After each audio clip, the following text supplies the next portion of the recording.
we are seeing ad rates dropping a lot. Really? Yes, big time. We're seeing these layoffs in Silicon Valley. Yeah. Before SVB, Yeah. this news came out, all the tech layoffs. Yeah. I'm looking at our ad rates, so I'm just like, be a member, because membership is a shield for us.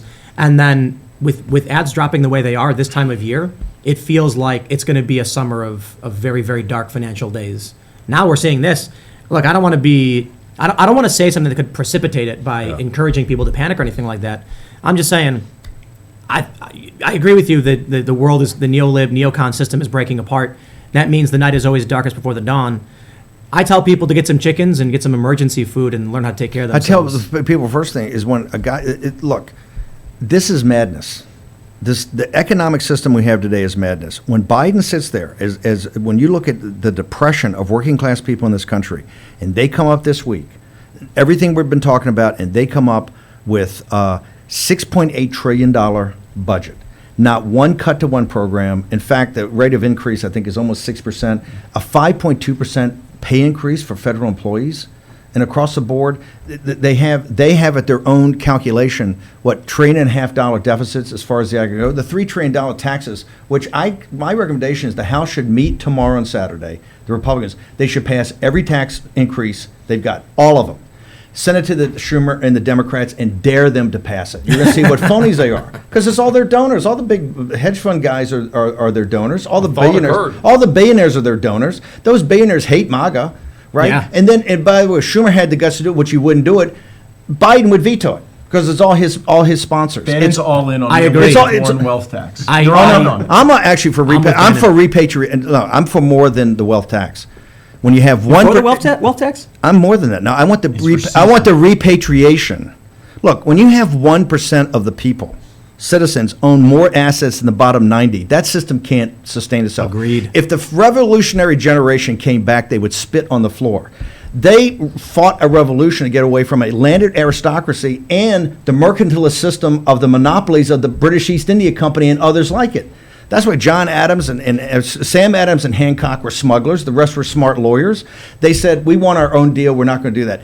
If they came back and said, you guys allowed this to devolve into an oligarchy? Are you kidding me? We're 1% of the people? This is exactly what they fought the revolution for. But there was a belief in the elites, even among the revolutionaries. Yes. But there was a sense of duty that was expected of the elites. And that's what we lack today.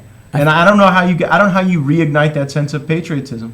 I feel like I think the way you do it is what you guys did in the first week of January. Except continuing. But even that, when you had everybody in conservative media against you, when you had Fox News against you, we had, it's unity and you guys are terrible guys. And I got to tell you, we came that close on that Friday night at 10 o'clock to total victory, right? It was hung in the balance. So I think people get patriotic when they see that, when they see action. They love their country. Go out in the hinterland.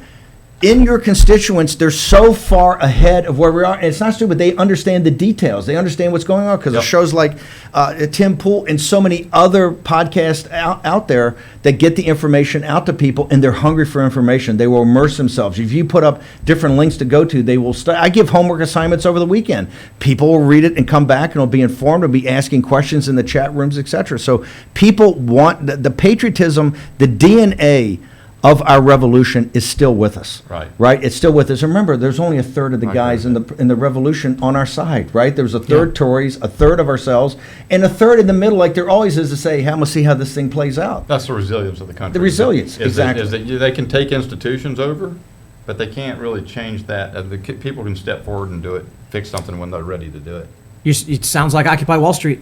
And I think the reason critical race theory... Wall Street had a lot of positive stuff with it before it went off the tracks. Listen, you can't have a system... Just evolved into a bunch of homeless people fighting each other in tents.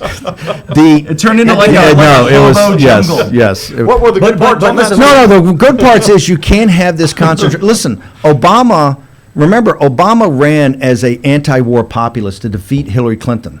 Right? Something Bernie Sanders didn't do in 2 shots on goal, okay? He ran as an anti-war populist. When he came in, he inherited this financial collapse and, quite frankly, did the neoliberal way to just flood the zone, take the Federal Reserve's balance sheet, put $4 trillion on it, flood the zone to boost up assets, real estate and stocks and bonds go to negative interest rates, so the little guy gets screwed. They debated it. The minutes of the president of the governors of the Federal Reserve, Dick Fisher down in Dallas, he walked through how you are doing this bailout on the backs of working class and middle class people who have no chance for capital formation. Their savings accounts, their checkings accounts, their money market accounts are going to have nothing. In 10 years from now, they're literally going to have nothing except what they work for, which we're taxing at essentially a 40% rate. They're going to have nothing. How long till we vote on the Silicon Valley Bank bailout? Well, you think it'll Do you think it'll be next week, or do you think it'll be 2 weeks? You know, I got to tell you something. I'm not so sure that they can do something like that. I mean, they got, it's like you said. Well, we have the tools, or we're going to admire them, or we're going to use them. I don't think they can go bail out SVB. Well, I tell you how. Dan Bishop predicts it on Timcast. There will be no vote on the Silicon Valley. No, but tell them how the by the way, you said today, tell them how they're going to do it. They're going to use national security and they're going to use the deep state as the excuse. That Gates nailed it today early in our show. They're going to say that this is the centerpiece of all these companies that are high-tech companies in Silicon Valley, all these companies that let us compete with the Chinese, and if you don't let them make payroll next week, okay, it's going to collapse, and we're going to be a decade behind the CCP, and they're going to make it a national. So what's the coalition of votes there? The Silicon Valley Democrats, led by Ro Khanna, the neoconservatives, led by the traditional voices of that movement in the House Republican caucus, and then the appropriators, because they always, spending money is not typically something that's an affront to someone on the appropriations committee. That's the coalition I see. That looks like 400. That looks like 400 votes. Right? A lot more votes than I got on my resolution to pull out of Syria. I don't see that coalition coming together. I don't see Ro Khanna, as much as he talks about economic patriotism, putting that coalition together to have a bailout of East Palestine, Ohio. See, you guys are going to replay 2008 and 2009, where Louis Gohmert, you had a decision. Do we step in and have intervention and try to save this corrupt system by infusing it with taxpayer cash to bail out the elites, or do we let the contagion spread and let the devil catch the hindmost? And the problem is, when you're looking into the abyss, it's a very tough call for you guys to make, because they're going to sit there and go, right now we're looking into an open pit. You have no idea how deep this could go, how the American financial system could collapse, how the international financial system could collapse. So you better vote to bail it out with taxpayer cash. So you're going to take it from people making $45,000 a year to bail out the wealthiest people on earth, and they're going to put a gun to your head. And they're going to say, okay, if you vote no and let capitalism take its path, this contagion will spread. They're already talking about. Is it a contagion or chemotherapy? That's what I'm trying to figure out. That's what yes. Are you saying let SVB fail? I think you have to, by the way. Until you get a bailout of East Palestine, Ohio, screw. Look, those people are the guys that mock and ridicule MAGA every day of the week. This is the elite. It's an elite bank. Yeah. I think most elite bank in the country. It only has a certain clientele of only the best of these high-tech companies. It's all the venture capitalists. Politically, they all hate us.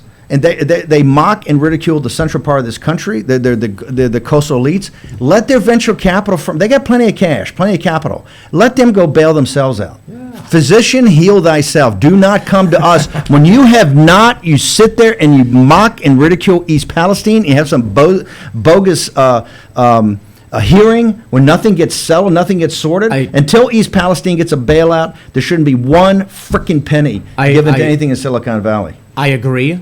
And it feels similar to the energy I felt when you guys stood up in the speaker's vote. Yes. Someone finally saying to the machine, you can't just steamroll us over and over and over again it's the same play. It's 2008-9. It's the bailout. It is. China drove That's the exactly what's going to happen. I don't know that. To what extent? If you go back to town halls, if you go back to town halls in your district next weekend and say they've come to us with SVB and we're going to lose. Here's what we're going to lose. The contagion is going to spread to other banks. Number two, we're going to lose all these great companies, and we're going to lose all our innovation for a decade. That's what we're saying. We're going to lose all our innovation for a decade. What is your district going to tell you? If an earthquake hit Silicon Valley, I'm not sure that my constituents would vote to send FEMA. So, with the banks failing, they certainly won't be in favor of sending their money. He's the master. Wow, so great. I am the part of me fears the ripple effect on regular people. Part of me feels like rip the Band-Aid off. You cannot have this moral hazard. You simply cannot. And you know what? Bannon told you moments ago, regular people are going to get pinched in this fourth turning that we are in. We have to come out of it resilient and strong as a country, and there will be some good people who I think will pay the price. But we cannot allow this moral hazard to exist where these companies can go focus on their DEI and their ESG, and they can induct the new era of cancel culture through the financial system. It's going to be very interesting to be a fly on the wall at your conference, because they're going to come and make a presentation to the conference, Dan, they're going to show the contagion spreading, and they're going to sit there and go, guys, I know you're not going to like it, but we got to saddle up, and everybody's got to vote for it, because you don't, you're going to make everybody else look bad. This is the pressure you're going to get. I think Andrew Yang called for it, didn't he? I'm pretty sure he tweeted the federal government should backstop SVB. Let me see. Bill Ackman already did. Bill Ackman, the hedge fund guy, Bill Ackman already said, if there's not a deal with another bank over the weekend, we have to begin the process of a federal bailout immediately. Now, Andrew Yang's tweeted, in the absence of some kind of action, you'll see thousands of mass layoffs and defunct companies, a wiped out generation of startups, huge problems in California, in particular, and spreading financial contagion that will infect a host of regional banks at a minimum. That's get ready Monday, because that's going to be everything on TV, and they're going to be calling you guys back to say. But there was a startup bubble because of the COVID policies. I don't think people connect that. There was this belief that because of COVID, we were all going to live in our pods, eat the bugs, and have DoorDash deliver our food. Read it again from the top. That's exactly. This is Yang summarizes it perfectly. In the absence of some kind of action, you'll see thousands of mass layoffs and defunct companies, a wiped out generation of startups, huge problems in California in particular, and a spreading financial contagion that will infect a host of regional banks at minimum.